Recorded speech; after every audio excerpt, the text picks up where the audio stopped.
Hello guys, நம்ம பார்த்துட்டு இருந்த கிம்ச்சிரா ட்ராமாவோட ஃபைனல் எபிசோட் வந்துருச்சு. ஸோ பார்த்துடலாங்களா? போன எபிசோடில் தான் அந்த பிரியா பேயெல்லாம் மாஸ்டரை போட்டு அமுக்கிட்டு இருந்தது இல்லையா? ஸோ அதுலேருந்து காட்டுறாங்க. அந்த பேயெல்லாம் மாஸ்டரை போட்டு கிழிக்குதுங்க, அடிக்குதுங்க, போட்டு அமுக்கு அமுக்குன்னு அமுக்குதுங்க.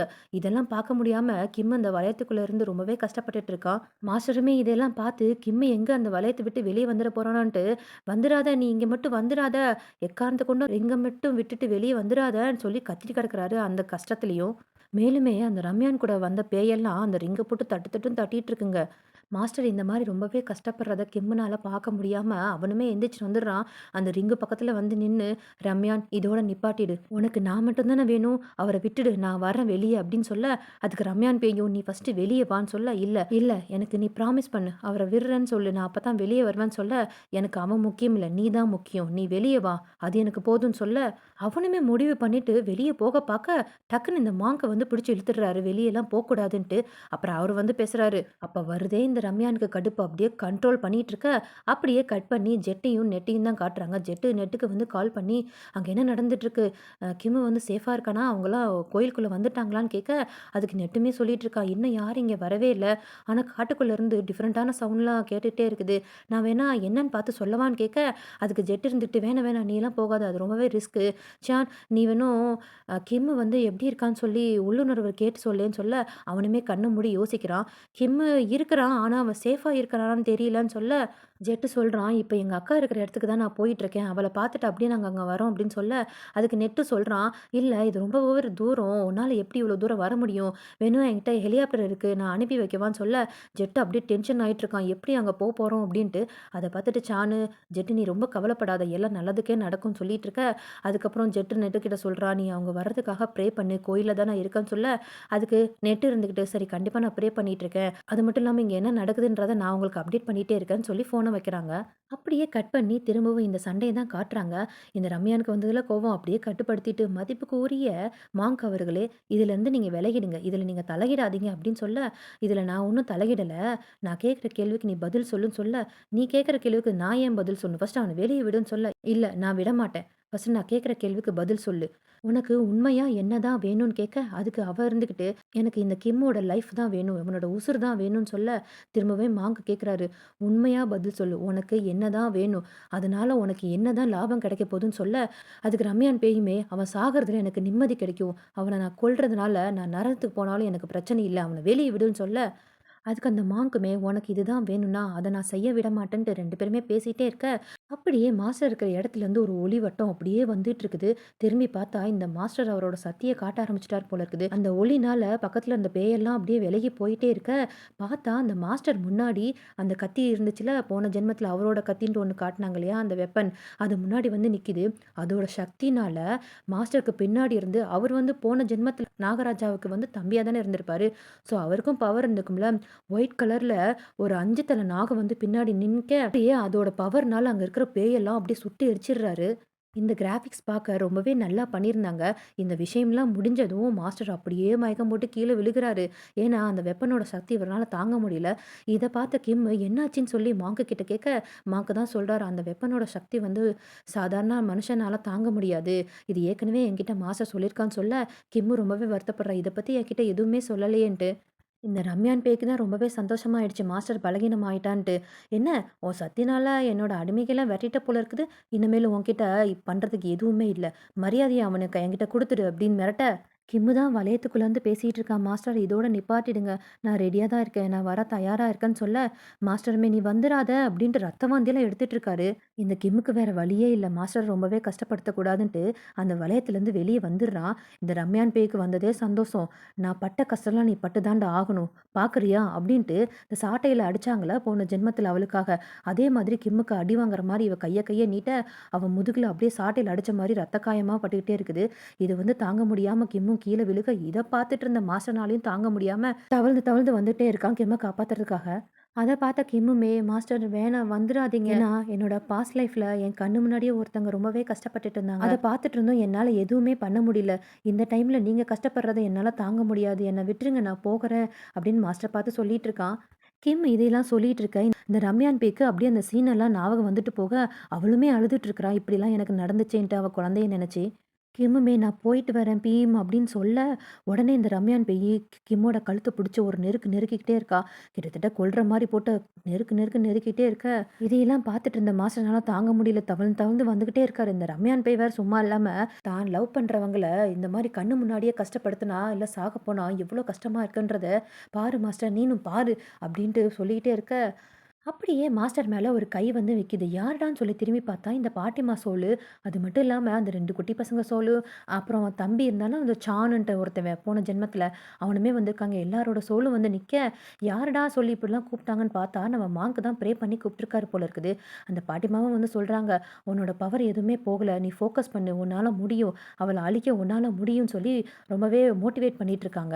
இந்த ரம்யான் தான் கிம்மோட கழுத்த பிடிச்சு நெரிச்சிட்டு இருந்தால, அந்த கைய வந்து இன்னொரு கை வந்து தட்டி விடுது. அது யாருன்னு சொல்லி பார்த்தா, கிம்மோட அம்மா வந்துட்டாங்க போல இருக்கு. அதாவது அவங்க சோலும் தான் வந்திருக்குது. இந்த இந்த ரம்யான் பேயுமே கேட்கிறா, "ஏய் நீ ஏன் இங்க வந்தன்னு?" கேட்க, "நீனும் ஒரு அம்மா தானே, என் பிள்ளைய காப்பாத்த நான் வந்திருக்கேன். தள்ளிப்போன்னு" சொல்லி அவளுமே தட்டி விட்டுட்டு இருக்க. அப்படியே பின்னாடி மாஸ்டர் வந்து ஃபோக்கஸ் பண்ணி அவர் மந்திரமா சொல்லிட்டு இருக்க, இந்த பக்கம் மாங்க்கு வந்து மந்திரமா சொல்லிட்டு இருக்க. 2 பேருமே மந்திரம் சொல்ல சொல்ல அப்படியே இந்த ரம்யான் பேய்க்கு ரத்த வாந்தியா அழுத்த ஆரம்பிச்சிடுறா. அப்படியே கீழேயே விழுந்துடுறா. மாஸ்டர் தான் சொல்றாரு, "உன்னோட சோல நான் கட்டி போட்டுட்டேன். இதுக்கு மேல உன்னால எதுவுமே பண்ண முடியாது. இங்கேருந்து நீ போக வேண்டிய நேரம் வந்துருச்சுன்னு" சொல்லிட்டு இருக்க, திரும்பவே மாஸ்டர் கண்ண மூடுறாரு. அவள மந்திரம் சொல்லி காலி பண்ணலான்ட்டு, டக்குன்னு இந்த மாங்க்க வந்து, "நிறுத்துங்க மாஸ்டர். எனக்காக அவங்கள விட்டுடுங்க. நான் சொல்றத கொஞ்சம் கேளுங்க. எனக்காக அவங்கள விட்டுருங்கன்னு" சொல்ல, மாஸ்டருக்கு ஒண்ணுமே புரியல. ஏன் அங்க இருக்கிறவங்களுக்கு யாருக்குமே வேற புரியல. டக்குன்னு இந்த ரம்யான் பேயி அப்படியே மறைஞ்சு வந்து மாங்க்கோட கழுத்த பிடிச்சுட்டு, "உன்னால தான்டா எல்லாமே. நீ வராம இருந்ததா, இப்போ வரைக்கும் அவன நான் கொன்னு இருப்பேன்னு" சொல்லி அவரோட கழுத்த பிடிச்சு நெரிச்சுக்கிட்டே இருக்க, கிம்மும் சரி, மாஸ்டரும் சரி அவள வந்து தடுக்க போறாங்க. அப்பதான் பின்னாடி இருந்து இந்த பாட்டிம்மா சொல்றாங்க, "இல்ல வேணாம். மாங்க் எங்ககிட்ட ஏற்கனவே சொல்லிட்டாரு. இந்த விஷயத்துல தலையிட வேணான்ட்டு." மாஸ்டருமே ஏன் இப்படிலாம் பேசிட்டு இருக்காங்கன்னு பார்த்துக்கிட்டே இருக்க, அந்த மாங்கும் ரம்யான் பேய் கிட்ட, "இந்த மாரி நீ பவர யூஸ் பண்ணிட்டே இருக்காத. உன்னோட சோல் வந்து அப்படியே அழிஞ்சு போகும்ன்ட்டு" ரொம்ப அக்கறையா பேசிட்டு இருக்க, இந்த ரம்யான் பேயும், "என்ன நீ ரொம்ப நல்லவ மாரி பேசிட்டு இருக்க. என்னதான் வேணும்?" அப்படின்னு கேட்க, அந்த மாங்க்கும் சொல்றாரு, "நீ என்ன அழிக்கிறதுக்கு முன்னாடி நான் உன்கிட்ட ஒண்ணு காட்டணும்" அப்படின்ட்டு அவள ஒரு டிஃப்ரெண்ட்டான பிளேஸுக்கு கூட்டிட்டு போறாங்க. அந்த இடத்துல இவ மட்டும் தான் நின்னுட்டு இருக்கா. அந்த மாங்கும் அந்த மைண்ட் வாய்ஸ்ல பேசிட்டு இருக்காரு. "நிஜமா உனக்கு என்னதான் வேணும்ன்ட்டு" இவர் கேட்க, அதுக்கு அவளும், "எனக்கு இந்த கிம்மோட லைஃப் தான் வேணும். அவன் சாகணும்." திரும்பவும் அதே வார்த்தைய சொல்லிட்டு இருக்க, திரும்பவுமே அந்த மாங்கு திரும்ப திரும்ப அதே கொஸ்டின் தான் கேட்குறாரு. "நல்லா யோசிச்சு பாரு. நீ சாபம் கொடுக்கும்போது என்ன மாரி நீ வேண்டிக்கிட்ட?" அப்படின்னு சொல்லி கேட்க, இவ போன ஜென்மத்துல அடி வாங்கும்போது கூட என்ன நினைச்சிருப்பானா, தன்னோட மகனை ஒரு தடவையாவது பார்த்துடணும், அவன் கூட வாழ்ந்துரும்ன்ட்டு இவ நினைச்சிருப்பா போல இருக்கு. அதையெல்லாம் இவளுமே நினைச்சு பார்த்துட்டு இருக்க, டக்குன்னு அவ கையில ஒரு குழந்தை. பார்த்தா அந்த மாங்கு தான். அதாவது அந்த குழந்தை இந்த ஜென்மத்தில இந்த மாங்கா பொறந்திருக்காரு போல இருக்கு. அந்த மாங்குமே சொல்ற மாரி இருக்கு, "நான் இங்க தான் இருக்கேன், நான் இங்க தான் இருக்கேன்ட்டு." இவளுமே, "நீ தான் என் குழந்தையா? நீ தான் என் குழந்தையான்ட்டு?" "அழுகாத தங்கமே, அழுகாத தங்கமே" அப்படின்ட்டு அந்த குழந்தைய கொஞ்சிட்டு இருக்கா. இப்பதான் அவளுக்கு எல்லாமே தெரியுது.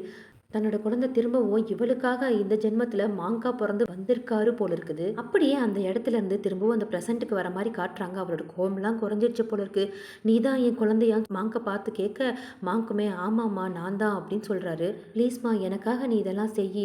இந்த ரிவெஞ்ச் எடுக்கிறதெல்லாம் தயவு செஞ்சு விட்டுடு. வேணாம். அவ நல்லபடியா வாழட்டும்" அப்படின்னு சொல்ல, இவளுக்குமே தன்னோட குழந்தைய இந்த ஜென்மத்துல பார்த்ததுல அவளோட கோவமெல்லாம் குறைஞ்சிருச்சு. "என்ன மன்னிச்சிடுங்க, என்ன மன்னிச்சிடுங்க. நான் செஞ்ச தப்பெல்லாம் நான் மன்னிச்சிடுங்க. கிம், நீ தான் என்ன ஃபர்ஸ்ட்டு மன்னிக்கணும். நான் ரொம்பவே உன்னை கஷ்டப்படுத்திட்டேன்ல, என்ன மன்னிச்சிடு. வேணும்னா நான் செஞ்ச தப்புக்காக நான் ஏதாவது உனக்கு செய்யறேன், பரிகாரம் செய்யறேன். எதா இருந்தாலும் கேளுன்னு சொல்ல, அங்க இருக்கிற மாங்க்கும் சரி, நம்ம மாஸ்டரும் சரி, மத்த சோலெல்லாம் சரி, இது உன்னோட விருப்பம். நீ தான் கேட்கணும்னு சொல்ல, கிம்முமே, "உன்னை நான் ரிவெஞ்ச் எடுக்கிறதுல ஒரு பிரயோஜனமே இல்ல. ஏன்னா நீ அவ்வளோ என்னை கஷ்டப்படுத்தியிருக்க. ஏன் என்னை சுத்தி இருக்கவங்க எல்லாத்தையுமே நீ ரொம்ப கஷ்டப்படுத்தியிருக்க. ஆனா நான் உன்னை எப்பயுமே பனிஷ் பண்ணணும்னு நினைக்கவே இல்ல. ஏன்னா நீனுமே ரொம்ப கஷ்டப்படுத்தியிருக்க. வேணும்னா அடுத்த ஜென்மத்துல நீ உன் பையன் கூட நல்லபடியா வாழு. எனக்கு அது போதும்னு" சொல்லி ரொம்ப பெருந்தன்மையா பேசிட்டு இருக்க, அந்த ரம்யான் பேயும், "ரொம்பவே நன்றி. நீ இப்படி சொல்லுவேன்னு நினைச்சு கூட பார்க்கலன்ட்டு" அவ முதுகுல அடிச்சால அந்த சாட்டையால அடிச்ச மாதிரி, அதையெல்லாம் அவளே சரி பண்ணி விட்டுறா.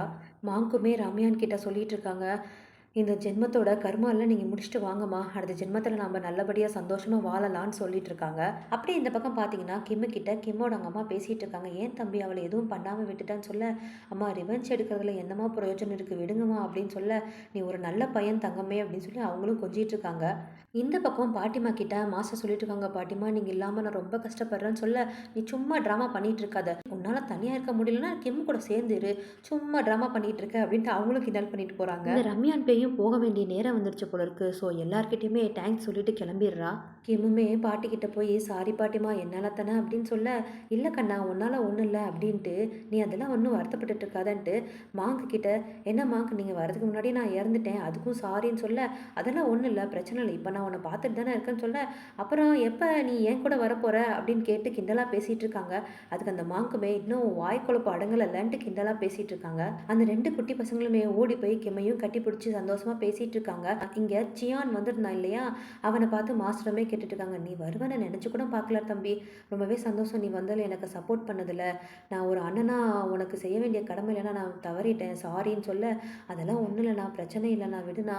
அதுக்கு மாஸ்டருமே, "உன்னோட கர்மாலாம் முடிஞ்சு அடுத்த லைஃப் கண்டிப்பா உனக்கு நல்லா இருக்கும்னு நெனைக்கிறேன்ட்டு" அவனுமே தட்டி குடுக்குறாரு இந்த மாஸ்டரு. அப்புறம் என்ன, எல்லாம் பேச வேண்டியதெல்லாம் பேசி முடிச்சதுனால, எல்லா சொல்லுமே கிளம்ப வேண்டிய நேரம் வந்துருச்சு போல இருக்கு. எல்லாருக்குமே தேங்க்ஸ் பாய்ன்னு சொல்லிட்டு அவங்களுமே அங்கேருந்து மறைஞ்சிடுறாங்க. அப்படியே காலையில விடியுது. அங்க இருக்கக்கூடிய கோயில்ல 2 பேருமே சாமி கும்பிட்டுட்டு இருக்காங்க. கிம்முமே கேட்குறான், "இதோட முடிஞ்சிச்சுலன்னு" சொல்ல, அதுக்கு மாஸ்டருமே, "ஹாப்பி பர்த்டே கிம்ன்னு" சொல்றாரு. "நான் சொன்னனா இல்லையா? நம்ம 2 பேருமே சேர்ந்து தான் உன் பர்த்டேய செலிப்ரேட் பண்ணுவோன்ட்டு" அப்படின்னு சொல்ல, அதுக்கு கிம்முமே ரொம்ப தேங்க்ஸ்ன்னு சொல்லிட்டே இருக்க, டக்குன்னு இந்த மாஸ்டர் மயக்கம் போட்டு கீழ விழுந்துட்டான். ஏன்னா ரொம்பவே கஷ்டப்பட்டான் இல்லையா? நைட்டெல்லாம் அந்த பவர் எல்லாம் யூஸ் பண்ணி. ஸோ அதனால மயக்கம் போட்டு விழுந்துட்டான் போல இருக்குது. கிம்ம தான் கூட்டிட்டு வந்து ஃபர்ஸ்ட் எய்ட்லாம் பண்ணிட்டு மாஸ்டர பார்த்துக்கிறான். அப்ப கரெக்ட்டா ஒரு பெரிய வேன் வந்து நிக்குது. உள்ள இருந்து யார் இறங்குறாங்கன்னா, நம்ம ஜெட்டு, சானு, நெட்டு, அந்த மாங்க் எல்லாரும் வர, அந்த ஃப்ரெண்ட்ஸ் 3 பேரும் சேர்ந்து குதி குதின்னு குதிக்கிறாங்க. "ஏய் நம்ம சாதிச்சுட்டோம்! கடைசியா நம்ம ஜெயிச்சுட்டோம் மாறா!" அப்படின்ற மாரி கத்து கத்துன்னு கத்திட்டு இருக்க, இத பார்த்த நெட்டு, "டேய் கொஞ்சமாவது மதிங்கடா! பக்கத்துல மாங்க் நிக்கிறாங்கடா" அப்படின்னு சொன்னதுக்கப்புறம் தான் 3 பேரும் அமைதியாறானுங்க. அச்சச்சோ! மாங்க் நிக்கிறத நம்ம மறந்துட்டோமேன்ட்டு டக்குன்னு பக்கத்துல போயி, "சாரி மாங்க்" அப்படின்னு சொல்லிட்டு, நீங்க இல்லன்னா என்னோட ஃப்ரெண்ட நான் கண்டிப்பா காப்பாத்திருக்க முடியாது.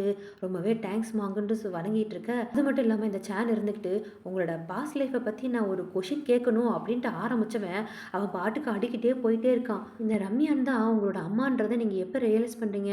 அதுக்கப்புறம் ஏன் அவங்கள போய் நீங்க தேடாம விட்டீங்க? ஏன் கரெக்ட்டான நேரத்துல நீங்க சொல்லாம விட்டீங்க? அதே மாரி அந்த ஃபாரஸ்ட்ல கூட நீங்க ஏன் முன்னாடியே சொல்லாம விட்டுட்டீங்க? மாஸ்டர் அந்த வெப்பன யூஸ் பண்ணும்போது கூட நீங்க சொல்லியிருக்கலாமே! இப்ப அவர் ரொம்பவே கஷ்டப்பட்டுட்டு இருக்காருல்ல. நீங்க ஏன் அவ உங்கள கொல்ற மாரி வர வரைக்கும் நீங்க ஏன் வெயிட் பண்ணிட்டு இருக்கீங்கன்ட்டு, ஏதோ கொஸ்டின்ல பேராகிராஃப் எழுதி வச்ச மாரி கட கட கட கடன்ட்டு கொஸ்டினா கேட்டுட்டே இருக்க, ஜெட்டுமே, "ஏய் நிப்பாட்றா! ஒரு கொஸ்டின்னுட்டு நீ பாட்டுக்கு தல தல தலன்னு கேட்டுக்கிட்டே இருக்க" அப்படின்னு சொல்ல, அதுக்கு மாங்குமே, "சரி விடு. அவன் கேட்குற கேள்விக்கு எல்லாத்துக்குமே ஒரே ஒரு பதில் தான் இருக்கு. கர்மா. கர்மான்றது என்ன நடக்குமோ அது நடந்து தான் தீரும். அதுக்காக தான் நானுமே வெயிட் பண்ணிட்டு இருந்தேன்." அப்படின்னு இந்த மாங்குமே சொல்ல, அதுக்கு கிம் இருந்துகிட்டு, "நீங்க என்ன சொல்ல வரீங்க? எனக்கு புரியலையேன்னு" கேட்க, அந்த மாங்குமே அதுக்கு தான் பதில் சொல்லிட்டு இருக்காரு. "பரனுக்கு அவனோட பவர் போகணுன்றது தான் கர்மா. அப்பதான் அவனோட லவ் லைஃப்ல சந்தோஷமா வாழ முடியும். அது மட்டும் இல்லாம அந்த ரம்யானுக்கு அவளோட குழந்தைய பார்க்கணுன்றது தான் கர்மா. அதனால தான் அவளையும் பார்க்க வச்சுக்க நானும் இங்க பொறக்கிற மாரி ஆயிடுச்சு." அப்படின்ட்டு மாங்குமே சொல்ல, அதுக்கு சான் இருந்துட்டு, "ஸோ கர்மாவ வந்து மாத்தவே முடியாது. நீங்க அதனால தான் வெயிட் பண்ணிட்டு இருந்தீங்களா? இப்ப எனக்கு புரியுது" அப்படின்னு சாமும் சொல்றான். கிம்முமே கேட்குறான், "திரும்பவும் மாஸ்டருக்கு பவர் வராதா? அவருக்கு போனது போனது தானா?" அப்படின்னு சொல்ல, அதுக்கு மாங்குமே சொல்றாரு, "இல்ல அது ஒரு டெம்பரவரி தான். இந்த பவர் போகணுன்றது அவனுக்கு கர்மா. கண்டிப்பா அவன் ட்ரெய்னிங் எடுத்து அவனால அந்த பவர்லாம் திரும்ப கொண்டு வர முடியும்னு" சொன்னதுக்கப்புறம் தான் கிம்முக்கு கொஞ்சமா சந்தோஷமா இருக்குது. மாஸ்டர் பக்கத்துல வந்து கிம்முமே உட்காந்துக்கிட்டு, "எனக்காக தான் இவ்ளோ ரிஸ்க் எடுத்தீங்களா? உங்களையே நீங்க இவ்ளோ கஷ்டப்படுத்திக்கிட்டீங்களேன்ட்டு" அழுதுகிட்டே இருக்கிறான். "சீக்கிரமா எந்திரிங்க. உங்களுக்காக நான் வெயிட் பண்ணிட்டு இருக்கேன்ட்டு" அங்கேருந்து போக பார்க்க, மாஸ்டருக்கு அப்படின்ற மாரி சவுண்ட் குடுக்குறாரு. அவர் எந்திரிக்க போறாரு போல இருக்குது. இவனுக்கு அந்த சவுண்ட் கேட்டு இவர் எந்திரிக்கிறாருன்ட்டு பக்கத்துல வந்து, "பீம், நீங்க எந்திரிச்சிட்டீங்களா?" அப்படின்னு பக்கத்துல வந்துகிட்டே இருக்க, மாஸ்டர் பக்கத்துல வந்து ஒரு சாஃப்ட் கிஸ் குடுக்குறாரு. கிம்முமே, "நீங்க ஒரு வழியா எந்திரிச்சிட்டீங்களா பீம்? இனிமேல் நீங்கள் எந்த வேலையும் பண்ணக்கூடாது. நான் உங்களுக்காக ஃபுட்டு பண்ணுறேன். நான் ஜாபுக்கு போகிறேன். உங்களுக்காக நான் சம்பாரிச்சு குடுக்குறேன்" அப்படின்னு சொல்ல, மாஸ்டருமே ரொம்ப எமோஷனலா ஆயிட்டுருக்காத. "என்னோட பவர் மட்டும் தான் போயிடுச்சு. நான் நல்லா தான் இருக்கேன்" அப்படின்னு சொல்ல, "இல்ல, உங்களுக்காக நான் ஏதாவது பண்ணணும். ஏன்னா நீங்க எனக்கு அவ்ளோ பண்ணியிருக்கீங்க. நீங்க எதுவும் வேணான்னு சொல்லக்கூடாது பீம்" அப்படின்னு சொல்ல, அதுக்கு மாஸ்டருமே, "நீ ஏதாவது எனக்கு செய்யணும்னா, என்னோட லைஃப் ஃபுல்லா நீ என் கூடயே இரு. எனக்கு அது மட்டும் போதும்ன்ட்டு" 2 பேரும் பேசிட்டு இருக்காங்க. அப்படியே நைட்டு ஆகுது. நெட்டு வந்து ரொம்ப டயர்டா இருக்குன்ட்டு குப்பர் அடிச்சு படுத்துட்டு இருக்க, இத பார்த்து காமெடியா இருக்கன்ட்டு ஜெட்டு வந்து வீடியோ எடுத்துட்டு இருக்கான். இத பார்த்த சானுக்கு பயங்கரமா ஜெலஸ் ஆயிட்டு இருக்கு. சானுமே கேட்குறான், "இவன் தான் பெரிய பணக்காரனாச்சே! எங்கேயாவது போய் ஹோட்டல்ல தங்க வேண்டியதுதானே! இங்க ஏன் படுத்துட்டு இருக்கான்ட்டு" பயங்கர ஜெலஸ்ல பேசிட்டு இருக்க, ஜெட்டுக்கு அது புரிஞ்சிருச்சு. ஆஹா! நம்ம ஆள் வந்து ஜெலஸ் ஆறான் போல இருக்கேன்ட்டு திரும்பிர்றான். என்னது உங்க 2 பேருக்குள்ளயும் என்ன நடந்துட்டு இருக்குது? என்ன என்னமோ நீ இக்னோர் பண்ற மாரி இருக்கேன்ட்டு ஜெட்டும் சான் கிட்ட கேட்க, சான் ஒண்ணும் பதில் சொல்லாம இந்த பக்கம் திரும்பிக்கிட்டே இருக்கான். ஒண்ணும் இல்ல, ஒண்ணும் இல்லன்ட்டு. ஏய் ஃபர்ஸ்ட் இந்த பக்கம் திரும்பு. என்ன பிரச்சனைன்னு சொல்ல, இல்ல அவன் என்கிட்ட ஒண்ணு சொன்னான். அத நான் உன்கிட்ட கேட்கணும். என்னமோ அவன் தான் உனக்கு ஃபர்ஸ்ட்டுன்னு சொல்லி சொன்னான்னு சொல்ல, ஜெட்டுக்கெல்லாம் சிரிப்பு வந்துடுது. அதுக்கு சானுமே, என்ன நீ சிரிச்சிட்டு இருக்க? ஆ நீ தான் என்ட்ட சொன்ன இல்லையா? ஃபர்ஸ்ட்டு நான் தான் உனக்கு அப்டின்ட்டு. அப்படின்னு சொல்ல, அவனோட ஸ்போர்ட்ஸ் கார்ல ஃபர்ஸ்ட்டு என்ன தான் கூட்டிட்டு போனான். எனக்கு ட்ரிங்கிங் பழகி கொடுத்தது, கிளப்புக்கு போய் கொடுத்தது எல்லாமே அவன் தான் ஃபர்ஸ்ட்டு என்ன பண்ணிட்டு இருந்தான். அது மட்டும் இல்லாம, இந்தா இது ஒரு மசாஜ் சென்டரு. இங்க என்னோட 18வது பர்த்டேக்கு அவன் தான் கூட்டிட்டு போனான். அங்க போனதுக்கப்புறம் எனக்கு வெர்ஜின் போயிடுச்சுன்னு சொல்லி அவன் நினைச்சிட்டு இருக்கான். ஆனா அங்கேருந்து நான் தப்பிச்சு வந்தது அவனுக்கு எனக்கு தெரியாது. அதை தான் அவன் ஃபர்ஸ்ட்டு நான் தான் செஞ்சேன், ஃபர்ஸ்ட்டு நான் தான் செஞ்சேன்ட்டு சொல்லிட்டு இருக்கான்.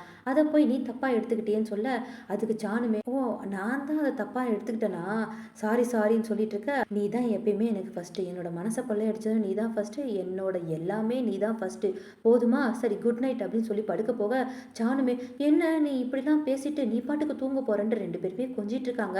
இந்த பக்கம் நெட்டு தூங்கல போல இருக்கு. இவங்க பேசுறதெல்லாம் கேட்டுட்டு இருக்கா. ஐயோ ஆரம்பிச்சிட்டாங்களே, இதெல்லாம் நான் பார்க்க முடியாதுட்டு திரும்பிக்கிட்டு கண்ட்ரோல் பண்ணிட்டு சிரிச்சிட்டு இருக்கான். அடுத்த நாள் காலையில அஸ் யூஷுவல் இந்த கிம்மு தன்னோட வீடு மாதிரி எல்லா வேலையும் எந்திரிச்சு செஞ்சிட்டு இருக்க. அப்ப நெட்டுமே வர, என்ன நேற்று காலையில சீக்கிரம் எந்திரிச்சிட்டியா அப்படின்னு கேட்டுட்டு இருக்க. எங்க மற்றவங்க எல்லாம் காணோன்னு கேட்க, சானுமே ஜெட்டுமே சாப்பிட்டுட்டு இப்பதான் வெளியே ஒரு ரைடுக்கு போயிருக்காங்க. மாஸ்டர் இன்னும் கீழே இறங்கி வரலன்னு சொல்லிட்டு இருக்க. அப்ப அந்த பக்கம் இருந்து மாங்க் வர மாதிரி இருக்கு. ஓ மாங்க் ஏதோ மறந்துட்டார் போல இருக்கு, இரு அப்படின்னு சொல்லி அவரை பார்க்க போக, நடுவில் இந்த மாஸ்டரு ஓடி வந்து கிம்மை கட்டி பிடிச்சிட்டு, என்னை ஏன் நீ எழுப்புறதுக்கு வரல அப்படின்ட்டு கொஞ்சிட்டு இருக்காரு. இந்த கிம்முமே மாஸ்டர் அப்படின்னு சொல்ல, நான் எத்தனை தடவை சொல்லியிருக்கேன் நீ என்னை மாஸ்டர் கூப்பிடக்கூடாதுன்னு, பீமனை கூப்பிடுன்னு சொல்ல, அதெல்லாம் சரி நம்ம 2 பேர் மட்டும் இங்கே இல்லை அப்படின்ட்டு நேராக பார்க்குறான். பார்த்தா கிம்மோட அவங்க அப்பா வந்திருக்காரு போல இருக்கு.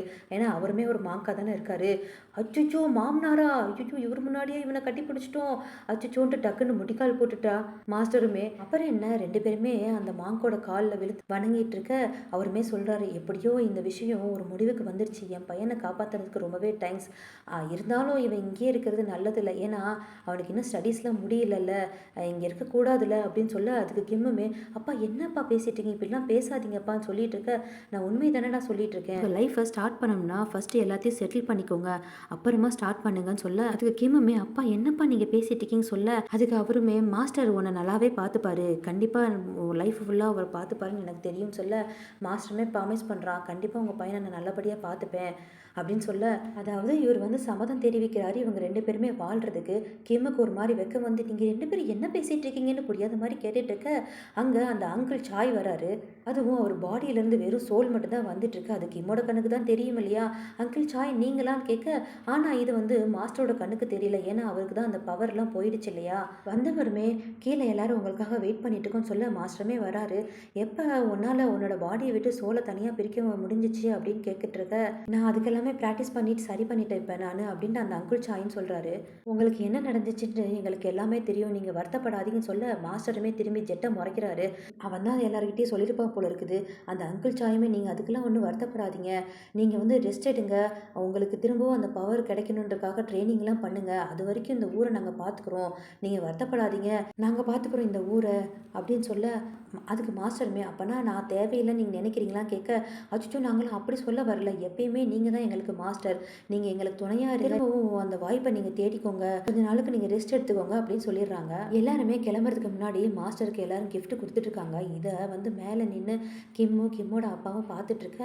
உன்னோட மாஸ்டர் ரொம்பவே கைண்ட் பர்சனாக இருக்காருல்ல, இந்த ஊர் மக்கள் எல்லாருமே அவர் ரொம்பவே மதிச்சிட்டு இருக்காரு, இந்த மாதிரி ஒருத்தர் உனக்கு கிடைச்சது நான் ரொம்பவே சந்தோஷப்படுறேன், இதுக்காக நீ உன்னையே அவருக்கு கொடுக்கலாம் அப்படின்னு சொல்ல, கிம்முக்கு வெக்கம் வந்துடுது. அப்பா என்னப்பா இப்படிலாம் பேசிட்டு இருக்கீங்க, எனக்கு வெக்கம் வருது, சும்மா இருங்க அப்படின்னு சொல்லிட்டு இருக்கா அவங்க அப்பா கிட்டேயே. இந்த ஜெட்டுமே அந்த 2 குட்டி பசங்களோட பொம்மை இருக்கும்ல, அதை எடுத்து வச்சுக்கிட்டு ரொம்பவே வருத்தப்பட்டுட்டு பார்த்துட்டு இருக்க. சானு வந்து தான் ஆறுதல் படுத்திட்டு இருக்கான். நெட்டு சொன்னான், இந்த 2 குட்டி பசங்களும் கிம்மை காப்பாற்றுறதுக்காக அங்கே ஃபாரஸ்ட்டுக்கு வந்திருந்தாங்க அப்படின்னு சொல்ல, சேன் தான் சரி விடு, அடுத்த லைஃப் கண்டிப்பாக அவங்களுக்கு நல்லபடியாக அமையும், எப்படியும் அவங்கள ஒரு தடவையாக நம்ம பார்த்துட மாட்டோமா அப்படின்ட்டு ஆறுதல் சொல்லிட்டு இருக்க. அப்புறம் ஜெட்டு, நீ எப்போ சரின்னு சொல்ல போகிற, என் லைஃப் முழுவதும் நீ வர இப்போ தயாராக இருக்கியா அப்படின்னு சொல்லி கேட்க, ஜெட்டுமே, ஏன் என்ன திடீர்னு சடனாக தானே இப்படிலாம் கேட்டுட்ருக்க அப்படின்னு கேட்க, அதுக்கு சேனுமே நீ தானே சொன்ன எல்லா பிரச்சனையும் முடிஞ்சிச்சுன்னா நம்ம லைஃப்பை ஸ்டார்ட் பண்ணலான்ட்டு, அதான் கேட்குறேன்னு சொல்ல, அதுக்கு ஜெட்டுமே ஓகே பேபின்னு சொல்ல, நீ இப்படி சொன்னால் எனக்கு எப்படி கிளியராலாம் புரியல, நல்லா வாயை திறந்து சொல்லுன்னு சொல்ல, வாயை திறந்து தானே சொல்லணும் இந்தா அப்படின்ட்டு நச்சுன்னு ஒரு கிஸ்ஸை கொடுக்க, அப்படியே பின்னாடி ஒரு மெலோடி சாங்கோட சேர்த்து இவங்க 2 பேருக்குள்ளும் கிஸ் போயிட்டுருக்கு. அதுவும் சாஃப்டான கிஸ்ஸாக போயிட்டுருக்கு. இவங்க 2 பேர் ரூட்டும் சரியாயிடுச்சு போல இருக்குது. கிம்மும் மாஸ்டரும் சேர்ந்துட்டாங்க. இவங்க 2 பேருமே சேர்ந்துட்டாங்க.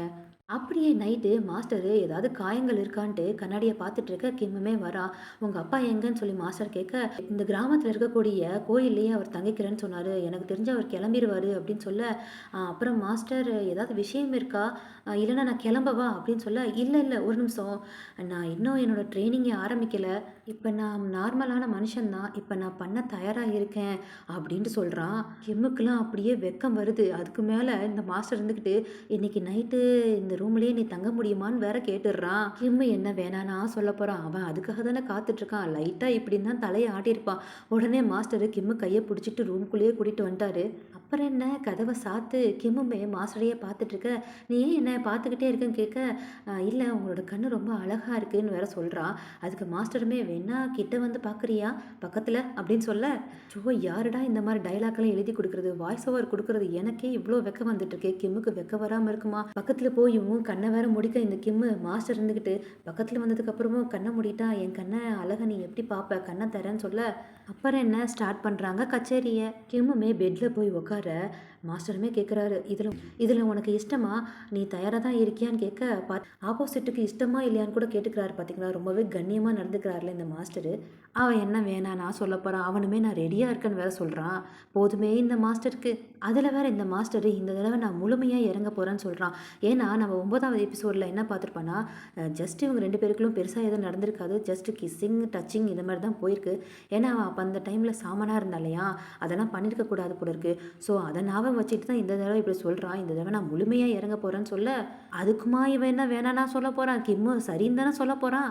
அப்புறம் என்ன 2 பேருக்குள்ளேயும் சிவராத்திரி அப்படின்னு பாட்டு பாட வேண்டியதான். இந்த சீனெல்லாம் நான் எப்படி சொல்லுவேன், என்னால் சொல்ல முடியாத நிலைமை. அப்படியே 2 பேருக்குள்ளேயும் எல்லாமே நடந்து முடியுது. அடுத்த நாள் காலையில் இவங்கெல்லாம் கிளம்ப வேண்டிய நேரம் வந்துருச்சு போல இருக்குது. எல்லாருமே போயிட்டு வரேன்னு சொல்லிட்டு கிளம்ப, கிம்மும் மாஸ்டரும் கட்டி பிடிச்சிக்கிட்டு, மாஸ்டரும் சொல்கிறாரு நீ எப்போ வேணாலும் இங்கே வரலாம் அப்படின்னு சொல்ல, கிம்முமே சரி பீம்னு சொல்ல, நேற்று நைட்டு நம்ம 2 பேரும் பேசுனது ஞாபகம் இருக்கலாம்னு சொல்ல, இவங்க 2 பேரும் என்ன நைட்டு பேசியிருப்பாங்கன்னா, கிம்மு வந்து பீம்னு சொல்லி கூப்பிட்டு இருக்கான்ல மாஸ்டருமே சொல்கிறாரு, எங்கள் அம்மா தான் என்னை பீம்னு சொல்லி கூப்பிடுவாங்க, அவங்களுக்கு அப்புறமா நீ தான் என்னை கூப்பிடுற, எப்பயுமே நீ என்னை இப்படியே கூப்பிடுன்னு சொல்லி பாசமாக சொல்லியிருப்பாரு, அடிக்கடி கால் பண்ணு, உனக்காக நான் எப்பயுமே வெயிட் பண்ணிட்டு இருக்கேன்ட்டு 2 பேருமே பிரியறாங்க. அதாவது கிம்மு வந்து ஸ்டடீஸ்க்காக கிளம்புறான். அப்படியே கட் பண்ணி 2 வருஷம் அப்படியே ஓடிடுது. 2027ல் சொல்லி காட்டுறாங்க. இந்த 3 பேருமே திரும்பவும் அந்த ஊருக்கு வந்திருக்காங்க போல இருக்கு, கிராஜுவேட்லாம் ஆகிட்டு.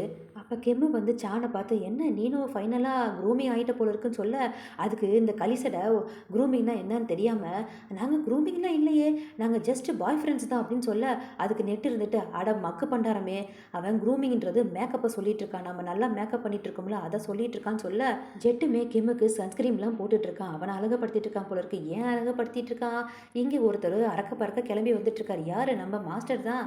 அவருமே அதே சைக்கிள் அதே ட்ரெஸ்ஸில் வந்து அப்படியே சும்மா மாசாக இறங்க, ஃபைனலி இவங்க 2 பேருமே 2 வருஷத்துக்கு அப்புறமா பார்த்துக்கிறாங்க போல இருக்கு. என் செல்லக்குட்டி பீம் அப்படின்னு கிம்மும் மாஸ்டரை கொஞ்சிக்கிட்டு இருக்க, மாஸ்டர் திரும்பி அந்த 2 பேரும் பார்த்துட்டு இருக்காங்க. நாங்கள் எதுவும் பார்க்கலையே, இங்கே பாருடா அது ரொம்ப பியூட்டிஃபுல்லான பிளேஸாக இருக்கிறன்ட்டு திரும்பிக்கிறாங்க 2 பேருமே. அப்புறம் என்ன இவங்கெல்லாம் சேர்ந்து ஃபோட்டோலாம் எடுத்துக்கிறாங்க. ஏன்னா இந்த 3 பேருமே கிராஜுவேட் ஆகிட்டாங்க இல்லையா, அந்த ட்ரெஸ்ஸோடவே வேறு வந்திருக்காங்க, வந்து மாஸ்டர் கூட ஃபோட்டோலாம் எடுத்துக்க. அப்படியே அந்த கிராமத்தில் ஏதோ ஒரு சின்ன ஃபெஸ்டிவல் மாதிரி போயிட்டு இருக்க போல இருக்கு. ஆடலும் பாடலும் ஒரே பாட்டு குமாலமாக தான் போயிட்டுருக்கு. அப்போ இந்த ஜெட்டும் சானும் வந்து ஜெட்டோட அவங்க அப்பா கிட்ட பேசிகிட்டு இருக்காங்க. ஜெட்டு அவங்க அப்பாவை பார்த்து, இவன் தான் என்னோட டார்லிங் அப்படின்னு சொல்ல, அந்த அப்பா என்னன்னா ரொம்பவே கேஷுவலான அப்பா போல இருக்குது. அதுவும் சானுமே அவனோட பேரை சொல்லிட்டு, நானும் ஒரு கே, உங்கள் பையனும் ஒரு கே, ஸோ நாங்கள் 2 பேருமே லவ் பண்ணுறோம், நான் ப்ராமிஸ் பண்ணுறேன் இந்த லைஃப் லாங் ஃபுல்லாக உங்கள் பையனை நான் ரொம்பவே சந்தோஷமாக கேர் எடுத்து பார்த்துக்கன்னு சொல்ல, அவங்க அப்பா வந்து ஒரு மாடர்ன் அப்பா போல இருக்குது, கேஷுவலாக சொல்லிட்டாரு. சரிப்பா ஓகேப்பா, நல்லா இருந்தால் சரிதான் மக்காஸ் அப்படின்னு சொல்லிட்டு அவரும் போயிட்டாரு. இதையெல்லாம் பார்த்துட்டு இருந்தா அவங்க அக்காவும், சரி தம்பியாவது நல்லா இருக்கட்டும் இருக்கட்டும் அப்படின்னு சொல்லி திரும்பிக்கிறாங்க. அப்படியே இந்த பக்கம் பார்த்தா சங்க சக்கான்ட்டு தனியாக ஒருத்தன் இங்கிட்ட டான்ஸ் ஆடிட்டு இருக்கான். யாரு? நம்ம நெட்டு தான். இந்த செயினுமே வந்து என்ன ஜாலியாக இருக்க போல இருக்குன்னு கேட்க, ஆமாம் வரியா நம்மளும் சேர்ந்து டான்ஸ் ஆடலான்னு கேட்க, சரி சரி என் தம்பியை நீ காப்பாற்றுறதுக்கு ரொம்பவே தேங்க்ஸ். அப்படியே நீ என்னையும் கொஞ்சம் பார்த்துருக்கலாம்ல, சுற்றி இருக்கிறவங்களையும் கொஞ்சம் பார்க்கலாம் அப்படின்னு சொல்ல, ஏய் நான் ஆம்புலன்ஸ் அனுப்பினம்மா, அதனால தான்மா நீ இப்போ முன்னாடி இங்கே நின்றுட்டு இருக்க அப்படின்னு சொல்ல, சரி சரி அதுக்கும் தேங்க்ஸ்ன்னு சொல்லி இவங்க 2 பேரும் பேசிகிட்டு இருக்காங்க. இவங்க 2 பேருக்கும் ஏதோ பிக்கப் ஆகிற மாதிரி காட்டுறாங்க போல இருக்குது. அப்படியே இந்த பக்கம் ஒரு பாவப்பட்ட ஜென்மம் பத்திரிக்கை கொடுத்துட்டு யாருன்னு தெரியுதா? நம்ம பானு தான். அந்த பக்கமாக நம்ம கிம்மு வர அவனுக்குமே சேர்ந்து இவன் பத்திரிக்கை கொடுக்குறான். இந்த மாதிரி பிரிமுக்கு கல்யாணம் நிச்சயதார்த்தம் ஆயிருக்குது, நீ கண்டிப்பாக வந்துடும்ன்ட்டு சொல்லிட்டு இருக்க. அப்புறம் நீ இந்த ஊர்லேயே தான் இருக்க போறியான்னு கேட்க, ஆமாம் இங்கேயே எனக்கு வேலை கிடைச்சிருச்சு, நான் இனிமேல் இந்த ஊரை விட்டு போக மாட்டேன் அப்படின்ட்டு கிம்மும் சொல்லிட்டு இருக்க. இந்த பானுமே, அப்புறம் நான் உங்ககிட்ட ஒன்று கேட்கணும், நீனும் மாஸ்டரும் இப்போ சேர்ந்து தான் இருக்கீங்களா அப்படின்னு சொல்லி கேட்க வர, கரெக்டாக இந்த மாஸ்டருமே வந்து கிம்மை கையை பிடிச்சிட்டு 2 எபிசோடில் என் உசுரை வாங்கினது பத்தாதாடா அப்படின்ட்டு அவனை பார்த்துக்கிட்டே இருக்க. மாஸ்டருமே, ஆமாம் நாங்கள் 2 பேரும் இப்போ சேர்ந்து தான் இருக்கோன்ட்டு கிம்மை கையை இறுக்கமாக பிடிச்சிக்கிட்டு இருக்க. அப்புறம் பிரிமுக்கு கல்யாணம்னு சொல்லி நான் கேள்விப்பட்டேன், ரொம்பவே சந்தோஷம், நான் கண்டிப்பாக அட்டன் பண்ணுறோம். அப்புறம் நீ என்னமோ ஃபிசியோதெரபிஸ்ட் கூட லிங்க் ஆயிருக்கன்னு சொல்லி பிரிமுன்னு சொன்னா அப்படின்னு சொல்ல, அதுக்கு கிம்முமே போன் உங்களுக்குமே பேர் கிடச்சிச்சு போல இருக்குன்ட்டு பேசிகிட்டு இருக்க. இப்போ நானும் என் பாய் ஃப்ரெண்டும் சேர்ந்து அந்த ராக்கெட் விடுறாங்களா அதை நான் பார்க்க போகலாமா, நீ கொஞ்சம் விலகுறியா அப்படின்ட்டு சொல்ல, அவனுமே சரி போங்களே அப்படின்ட்டு அவனும் விலகி நிற்கிறான். இப்போ என்னன்னா எல்லாருக்குமே பேர் கிடச்ச மாதிரி காட்டுறாங்க, எவனுமே தனியாக சுற்றக்கூடாதா, 2 பேராக சுற்றுங்கடா அப்படின்ற மாதிரி எல்லாருக்குமே கடைசி எபிசோடில் பேர் அமைச்சு கொடுத்தாரு இந்த டேரக்டரு. இதில் நம்மளுக்கு ஒரு மன அமைதி, இல்லைன்னா ஏதோ ஒன்று தனியாக இருந்தாலும் வச்சு அவனுக்கு ஒரு பேர் கிடைக்காம போயிடுச்சேன்ட்டு நாம் ஒரு வாரம் அதையே நினச்சிட்டு இருப்போம் இல்லையா. ஆக்சுவலி அந்த ஃபெஸ்டிவலே ராக்கெட் விடுற ஃபெஸ்டிவல் தான் போல இருக்குது. அந்த ராக்கெட்டுமே மேலே போக அங்கேயே சொல்லிட்டு இருக்காங்க, இந்த ராக்கெட் விட்ட வேகத்துக்கு இப்போ மழை வரணுமேன்னு சொல்லிகிட்டே இருக்க. கரெக்டாக மழையும் வருது. அந்த மலையில் நம்ம கிம்மும் மாஸ்டருமே அப்படியே நினைஞ்சிக்கிட்டு ஸ்லோ மோஷனில் மாஸ்டர் வந்து கிம்மை வந்து சேவ் பண்ணுறாராமா, அவரு கூட்டிகிட்டு ஓடி வந்துட்டு இருக்காரு. அப்படியே அடுத்த நாள் எல்லாருமே கோயிலுக்கு போகிறாங்க போல இருக்குது. அப்போ மாஸ்டர் அங்கே வச்சு கிம்மோட கையில் ஒரு லெட்டர் கொடுக்குறாங்க. அதில் என்னமோ தேதியெல்லாம் குடிச்சிருக்கு, 4 நட்சத்திரம் எல்லாமே குடிச்சிருக்கு. அது கிம்மு பார்த்துட்டு இது என்னன்னு சொல்லி கேட்க, அதுக்கு மாஸ்டருமே இது நம்மளோட கல்யாண டேட்டு, உங்கள் அப்பா கிட்டேயும் நான் பர்மிஷன் வாங்கிட்டேன், அவருமே சரின்னு சொல்லிட்டாரு. கிம், என்னோட லைஃப் லாங் ஃபுல்லாக உன்னை நான் பத்திரமா பார்த்துப்பேன், என் கூடவே நீ இரு, வில் யூ மேரிட் மீ அப்படின்ட்டு கேட்டுட்டாரு. கிம்முமே அழுகாத குறையா, கண்டிப்பாக நம்ம பண்ணிக்கலாம், நானுமே உங்களை பத்திரமா பார்த்துக்கிறேன் அப்படின்ட்டு சொல்ல 2 பேருமே கையை கொத்துக்கிறாங்க. இதை பார்த்துட்டு இருந்த நம்ம செட்டும் சானும் நம்ம விஷயங்கள் எப்போ நடக்க போகுதுன்னு சொல்ல, கண்டிப்பாக நடக்கும், ஃபஸ்ட்டு கிம்மோட கல்யாணம் முடியும், அப்போ நம்மளோட கல்யாணம் பண்ணிக்கலாம்னு சொல்ல 2 பேருமே ப்ராமிஸ் வர பண்ணிக்கிறாங்க. கிம்முக்கும் மாஸ்டருக்கும் இவங்க 2 பேர் வந்து கங்கராஜெலாம் சொல்ல, ஏன் இவ்வளோ ஃபாஸ்ட்டாக சொல்லிட்டு இருக்கீங்க, இன்னும் கல்யாணத்துக்கு கொஞ்ச நாள் இருக்குன்னு சொல்ல, பரவாயில்ல நீங்கள் சீக்கிரமாக கல்யாணம் பண்ணுங்கள், அப்போ தான் எங்களோட கல்யாணம் நடக்கும்ன்ட்டு 4 பேருமே நின்று ஜாலியாக பேசிகிட்டு இருக்காங்க. எப்படி தான் இருந்தாலும் அந்த ஃப்ரெண்ட்ஷிப் தான் கடைசி வரைக்கும் நின்றுட்டு இருந்தாங்க பார்த்தீங்களா 2 பேருமே. அப்படியே கொஞ்சம் வருஷத்துக்கு அப்புறம் காட்டுறாங்க, மாஸ்டருக்கும் கிம்முக்குமே கல்யாணம்லாம் நடந்து சர்டிஃபிகேட்லாம் வச்சுருக்காங்க. அஸ் யூஷுவல் நம்ம வந்து கிம்மு சமைச்சிட்டு இருக்க, அப்போ 2 குட்டி பசங்க அங்கே இருக்காங்க. அவங்கள வந்து இவங்க தத்தெடுத்துருக்காங்க. யார் அந்த 2 குட்டி பசங்கள்னா, அந்த மாஸ்டருக்காக கூடவே இருந்தாங்களே 2 குட்டி பசங்க, அவங்களே தான் இந்த ஜென்மத்தில் வந்து இவங்களுக்காகவே பிறந்திருக்காங்க போல இருக்குது. ஸோ அவங்களையே கரெக்டாக இவங்க தத்தெடுத்துருக்காங்க. அதில் ஒரு குட்டி பையன் கிம்மு கூடவே நின்று நான் அப்பாக்காக சமைக்கவான்னு சொல்லி கிம்மு கூடவே ஏதோ ஹெல்ப் பண்ணிட்டு இருக்கான். அப்போ கரெக்டாக அந்த மாஸ்டருமே அங்கே வர, அதில் ஒரு குட்டி ஓடி வந்து, அப்பா இது உங்களுக்காகவே நான் சமைச்சேன்ப்பா, சாப்பிட்டு பார்த்து எப்படி இருக்குப்பா சொல்ல அதுக்கு மாஸ்டருமே, நீ சமைச்சியாடா, கண்டிப்பாக நான் சாப்பிட்டு பார்க்குறேன் அப்படின்ட்டு ஒரு வாய் எடுத்து வச்சுக்கிட்டு ரொம்பவே நல்லா இருக்கு ஹனின்னு சொல்லிட்டு இருக்க. கிம்மு பின்னாடியே வந்து அடே இந்த பேக்கெட்டில் இருந்த பொடியவாடா எடுத்து இந்த டிஷ்ஷில் போட்டு உங்கள் அப்பாவுக்கு கொடுத்துருக்க அப்படின்னு சொல்லி கேட்க, பார்த்தா அந்த பொடி என்னன்னா காரப்பொடி போல இருக்குது. அதுக்கு அந்த பையனுமே, ஆமாம் ஏன் நல்லா இல்லையாப்பா அப்படின்னு சொல்லி கேட்க, அதில் இன்னொரு பையன் அந்த பேக்கெட்டை பார்த்துட்டு, 1 ஸ்பூனுன்னு 10 மடங்கு காரம் சொல்லி போட்டிருக்கேப்பா, உங்களுக்கு ஸ்பைசியாக இல்லையான்னு சொல்லி கேட்க, அதுக்கு மாஸ்டருமே, அப்படிலாம் ஒன்றும் இல்லையே, நீங்கள் ரொம்பவே நல்லா சமைச்சு கொடுத்துருக்கீங்க, சொல்லப்போனால் எனக்கு ஸ்பைசி ரொம்பவே பிடிக்கும் அப்படின்ட்டு மூஞ்சி ஒரு மாதிரி வச்சுட்டு தான் மாஸ்டர்னு சொல்கிறாரு. அப்படியாப்பா, அப்போனா சரிப்பா, அடுத்த டைம் இந்த பேக்கெட் இருக்க எல்லா பொடியும் உங்களுக்கே போட்டு சமைச்சு கொடுக்குறேன், நீங்கள் நல்லா சாப்பிடுங்கப்பா அப்படின்ட்டு விஷமாக பேசிகிட்டு இருக்கு. இந்த 2 குட்டி பசங்களும் சரிப்பா நாங்கள் விளையாட போகிறோம் பாய் அப்படின்னு சொல்லிட்டு போக, மாஸ்டருக்கு இருமலாக வந்துட்டு இருக்கு அந்த காரத்தினால. நம்ம 2 பசங்களுமே ரொம்பவே சுட்டித்தனமாக இருக்காங்களா, ஏமா காரம் தாங்க முடியல, கொஞ்சம் தண்ணி கொடுமா அப்படின்னு சொல்ல, கிம்முமே தண்ணி கொண்டு வந்து கொடுக்குற. இந்த 2 குட்டி பசங்களையும் நான் வெளுன்னு வெளுத்த ஒரு காலத்தில் இப்போ இது 2மே விஷமாக வந்து என்னை போட்டு பாடு படுத்திட்டு இருக்கு, இதுவும் என்னோட கர்மா தான் போல இருக்குன்ட்டு மாஸ்டர் பேசிகிட்டு இருக்கான். அப்படியே மாஸ்டரு கிம்மோட கையில் முத்தம் கொடுத்துட்டு, இன்னைக்கு நான் தேங்க்ஸ் சொன்னேன்னா கேட்க, அதுக்கு கிம்முமே, ஏன் டெய்லியும் தேங்க்ஸ் சொல்லிட்டே இருக்கீங்க விடுங்க அப்படின்னு சொல்ல, இல்லை நான் உன்னை லவ் பண்ணிட்டு இருக்கேன், நீனா எனக்கு அவ்வளோ பிடிக்கும், ரொம்பவே தேங்க்ஸ்ன்னு சொல்லிட்டு, அப்புறம் என்கிட்ட ரொம்பவே ஸ்பைசி கிசஸ்லாம் வேணுமா அப்படின்னு கேட்க, கிம்மு எங்க இது ஃபர்ஸ்ட்லேருந்து எதுவுமே வேணான்னு என்னைக்கு சொல்லியிருக்கான், அப்படியே உட்காந்துட்டு இருக்க. மாஸ்டருமே கிஸ் பண்ண பக்கத்தில் வர, கரெக்ட்டா அந்த 2 குட்டி பசங்களுமே கூப்பிட, டிஸ்டர்ப் பண்ற மாரி ஆயிடுச்சு. இருந்தாலுமே கிம்மு ரொம்பவே லிட்டில் சாஃப்ட் கிஸ்ஸா மாஸ்டர் குடுத்துட்டு கிளம்புறான். அப்படியே இந்த கிம்ஜிரா சீரிஸ ரொம்பவே ஹேப்பி எண்டிங்கா முடிச்சுட்டானுங்க. நானுமே ரொம்ப ஹேப்பி. பார்த்த உங்களுக்குமே ரொம்ப ஹேப்பியா இருக்கும்னு நெனைக்கிறேன். கண்டிப்பா அடுத்த ஒரு நல்ல ட்ராமால சந்திப்போம். Thank you.